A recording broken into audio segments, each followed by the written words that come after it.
I noticed as a client, patient, consumer, audience person that if you're short, this doesn't work very well. So I'm going to try not to disturb things by just moving this out just a tad, and voila, I'm now a little bit more engaged. So hopefully that'll help just a tad for those of us that were not designed in the podium world, which was an artifact of the distant past for men who are at least 6 feet tall.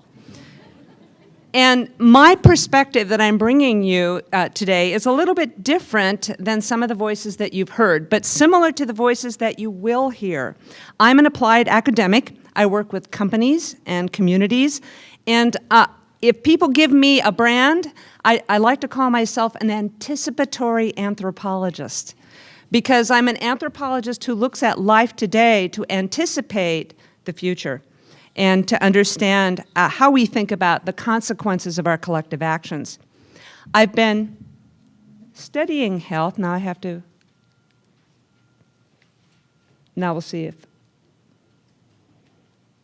okay, that's not supposed to be what I'm doing. Hey, I have the capacity to destroy any technology around me, so wish me luck on this.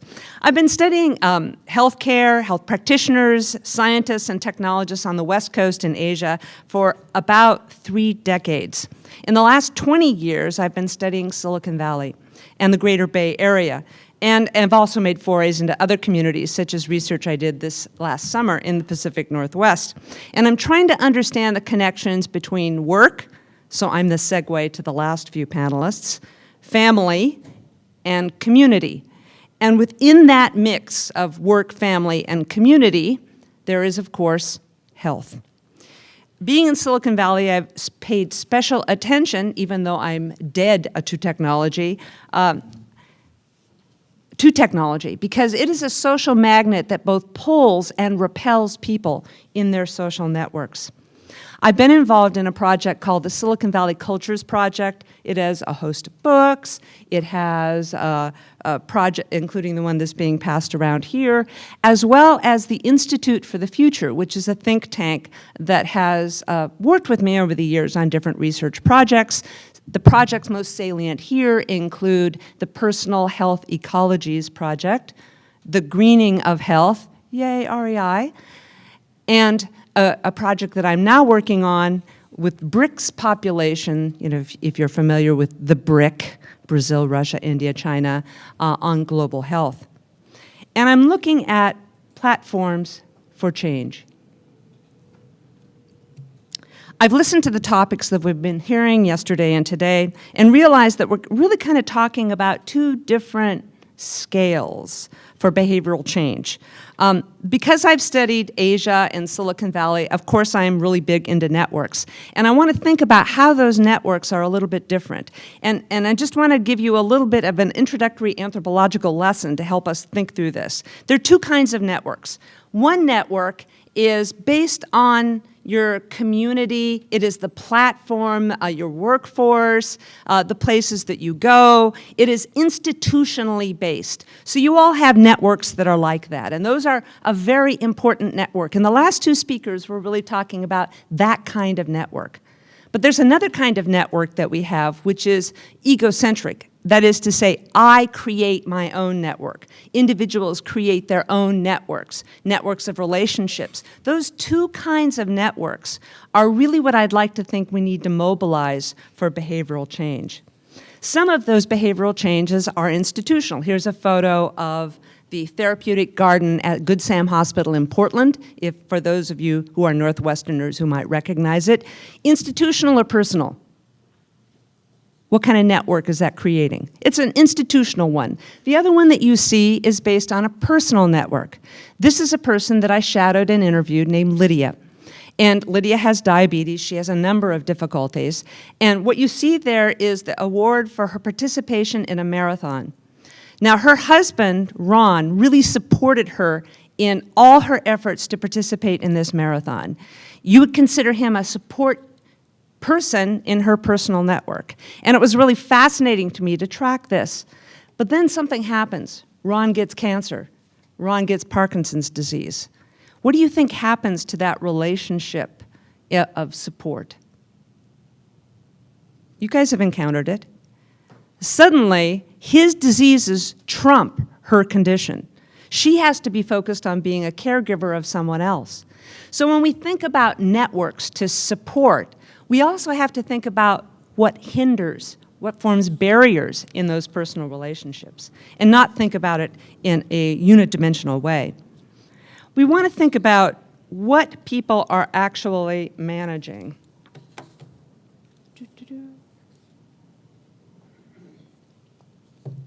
And who controls the knowledge relationship related to what they are managing. And again, a little anthropological lesson. We like to think, and this is language that you guys may or may not use, we like in medical anthropology to segregate illness, health, and well-being as different concepts. And if any of you have ever tried to translate anything into another language, you'll know that those are not commensurate. You can't exactly translate them equidistant. Illness is the social experience of the absence of disease, or it is the social experience of disease. It's not the disease itself, it's how people experience that disease. And of course, that knowledge is controlled by the biomedical system. That's the knowledge that comes with diagnoses. That's the knowledge that comes with clinical visits. And it's different from health. People experience health in a much broader way. It's not just that absence of illness. It's some other intangible piece. And when you get to intangibles, that's when anthropologists and psychologists start having a field day, because people are creating meaning around those concepts. And those are broader sets of concepts. I want to introduce you to someone, a couple of people I'll be talking about on several of these slides, Jeremy and Crystal. Jeremy is a contractor. He's a computer programmer in Silicon Valley, where I do my research. His wife, Crystal, is an ergonomic specialist. She's a consultant. Both of them, this connects what our previous speakers were saying, both of them were once in workplaces where they had full benefits, but they've now entered the contract world, the shadowy world, where they have some benefits and other benefits they don't have. So they're in a new world of managing their own sense of well-being. She has been diagnosed with sleep apnea after years of fatigue. She finally has an illness to kind of attach to her fatigue. So they're working on how do we create a health environment, a hygienic environment, hygienic in terms of sleep and wakefulness that will support that. So what you see here is an attempt to try and recreate their environment in order to do that.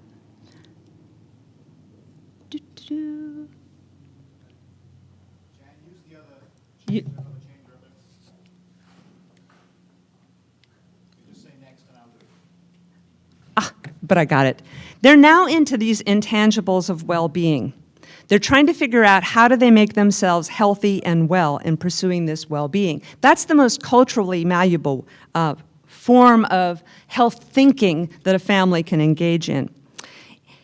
When you look at this, there are a couple of things that become players in this that change when you shift the framework from illness to well-being. First of all, you get the marketplace. You get people developing product and services around well-being. Second of all, you start looking at different cultural practices that are different from the biomedical model, so that you have cultural ideas about what constitutes well-being. Notice the little pile of Japanese foods there. This is the product of someone who's come to the United States from Japan, and she believes that health and beauty products created in the United States just don't constitutionally fit her. They will hurt her. So she imports all those products from Japan. This is part of her network of well-being, and her roommates support that as well. And you can have this deep cultural commitment to this new model, or you can have one that's much shallower. People who are, and I'll talk about those in a few minutes, who are deeply into anime, Japanese animation, are also in love with Japanese culture and also might be buying Japanese beauty products and eating Japanese health foods. But their cultural attachment to that is much thinner than Sakura's. But what I want us to think about is that when you get into the world of well-being, it stops being a form of knowledge that is owned by the healthcare system and becomes a form of knowledge that is much, much broader. And this concept is something that I like to call deep medical diversity. Deep medical diversity is based on the idea that there are three huge sources of health and well-being thinking. One, of course, is the biomedical system and all the knowledge that goes with that. Another is the complementary and alternative medical system. And yet a third is the system of knowledge that you bring when you're an immigrant.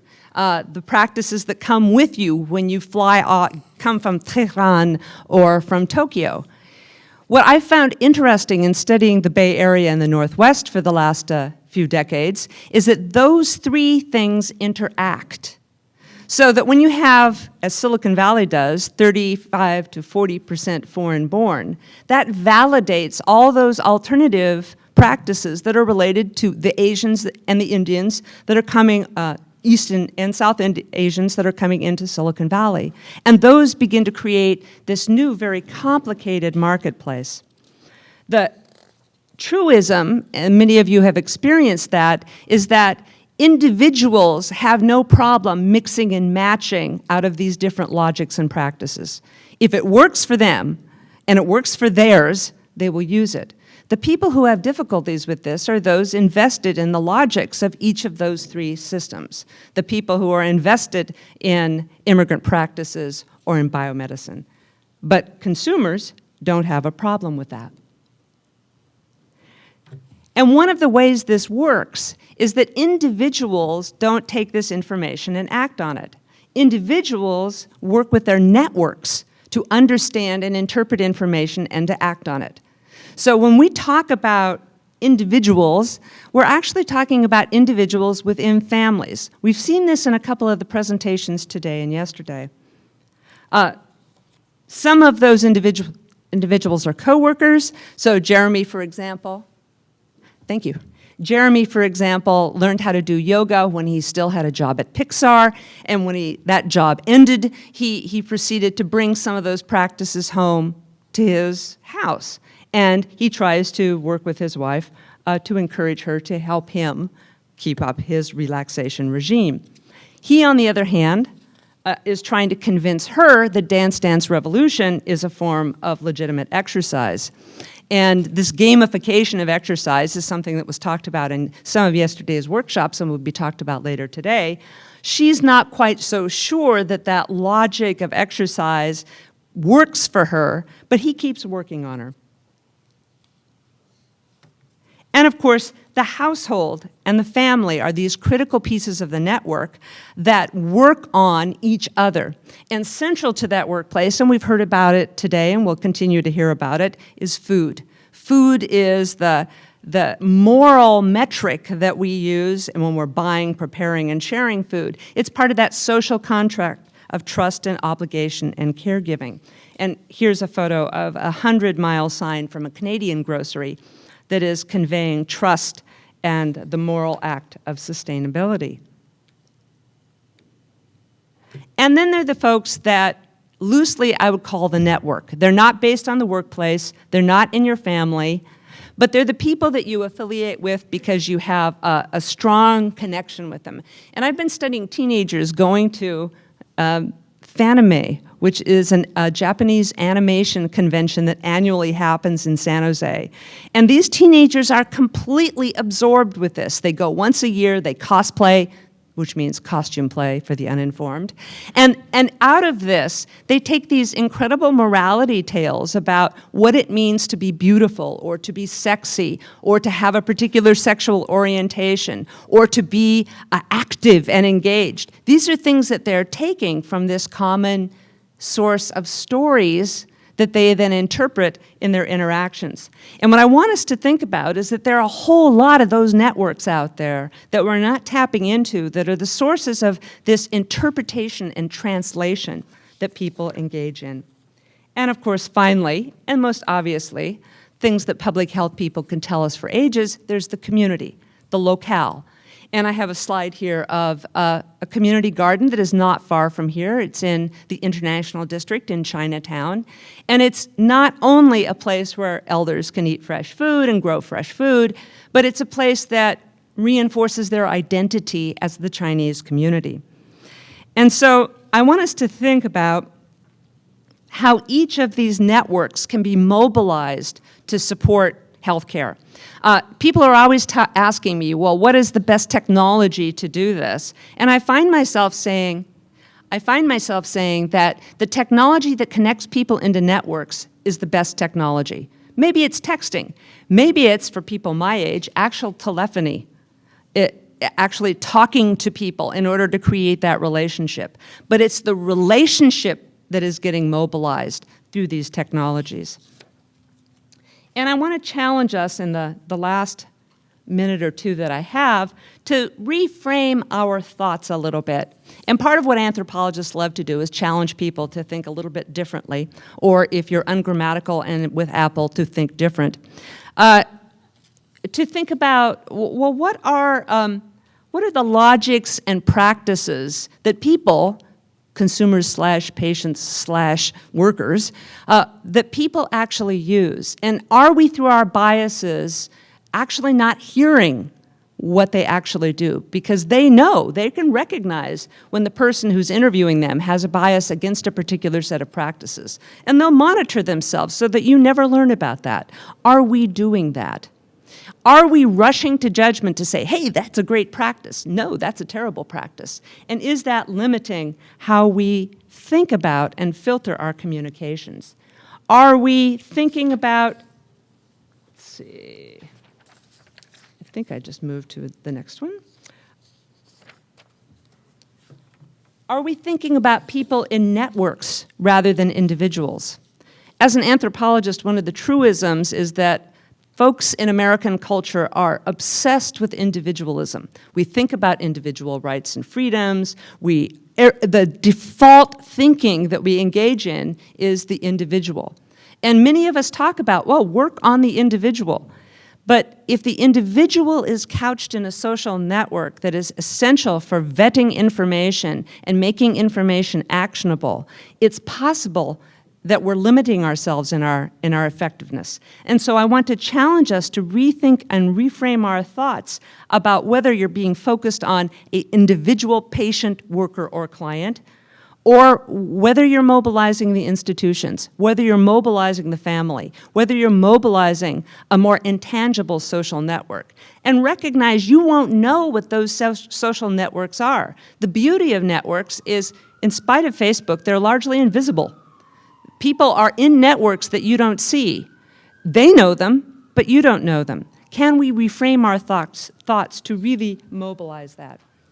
And finally, and I know the timekeeper will be happy to hear me say the word finally, I want us to think about how do we foster experimentation.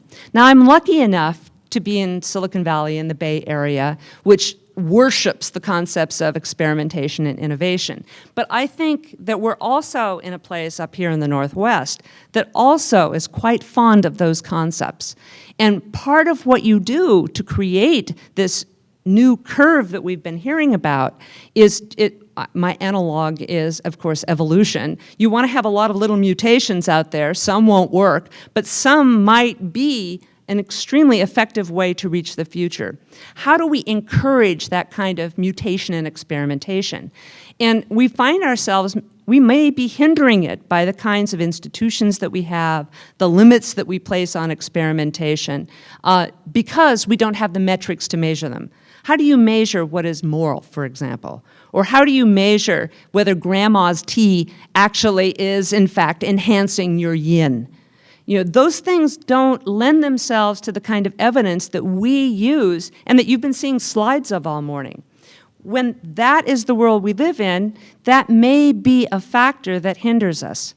However, my thought and my lead into the next speaker is that there are people who are engaging in some really experimental ways to think about how do you do something new, how do you measure what you're doing so that you know what it is that you're doing, and how do you aggregate that data so it can actually become actionable. And that, of course, is the quantified self movement. And I will turn the stage over to the next speaker.